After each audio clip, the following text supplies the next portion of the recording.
മുനിമാനസ സരസീരുഹ മണിമണ്ഡപ സദന ഭരതാദിക നിജ സോദര പരിസേവിത ചരണ.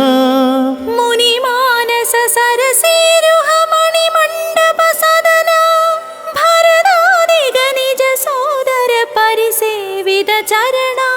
18 പടികളിലേക്കായിട്ട് പഞ്ചലോഹം പൊതിയാനായി അവിടെ പണി നടക്കുന്ന സമയത്ത് ആ 18 പടികളിലുള്ള ദേവചൈതന്യത്തെ ഭഗവാന്റെ വിഗ്രഹത്തിലേക്കാണ് ആവാഹിച്ചതെന്നാണ്.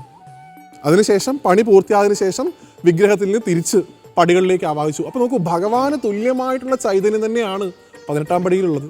വിഗ്രഹ നിർമ്മാണ രീതി, സഹചാരിയായ മുതലയുടെ സാന്നിധ്യം, തടാകമധ്യയുള്ള ക്ഷേത്രം എന്നീ വൈശിഷ്ട്യങ്ങളാൽ വേറിട്ട് നിൽക്കുന്ന ഒരു ക്ഷേത്രം കൂടിയാണ് അനന്തപുരം ശ്രീ അനന്തപത്മനാഭസ്വാമി ക്ഷേത്രം.